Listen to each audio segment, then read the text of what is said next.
বিসমিল্লাহির রহমানির রহিম। আসসালামু আলাইকুম। আমি লাউর খোলা ভর্তা করব।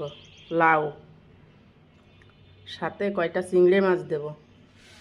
চিংড়ি মাছকেও না দিলেও হয়, শুধু লাউর খোলা ভর্তা করা যায়, দিলে একটু মজা লাগে। এই উপকরণগুলো এই যে কিছু রসুন, পেঁয়াজ, কাঁচা ঝাল, চিংড়ি মাছ, গোটা জিরে, এই যে লাউর খোলাগুলো আমি লবণ দিয়ে চিকন চিকন করে কেটে এইভাবে সেদ্ধ করে নিয়েছি।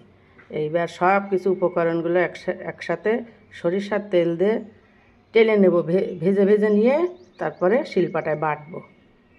এই যে সরিষার তেল দিয়ে আমি চিংড়ি মাছগুলো ভেজে নিছি। এবার আমি এই যে পেঁয়াজ, রসুন, গোটা ঝাল, গোটা জিরে, এগুলো এবার সব একসাথে একটু তেলে নেব, ভেজে নেব।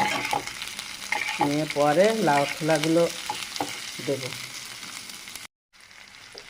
অনেকটা ভাজা হয়ে গেছে। এবার আমি লাউ খোলাগুলো সেদ্ধ করে রেখেছিলাম, এই লাউ খোলাগুলো দিয়ে দিলাম।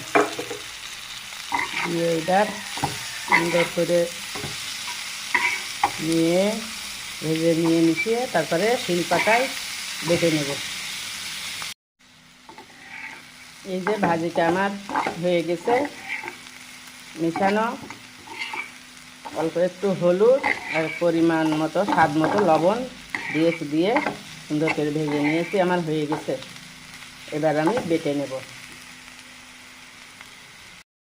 লাউর খোলা ভর্তা এই যে শিলপাটায় বেটে নিয়ে এইভাবে বেটে নিয়েছি। দেখেন কত সুন্দর হয়েছে। যে ভাতের সাথে, গরম ভাতের সাথে খেলে অনেক মজা লাগবে। আপনারা এইভাবে করে খেয়ে দেখবেন। আল্লাহ হাফেজ।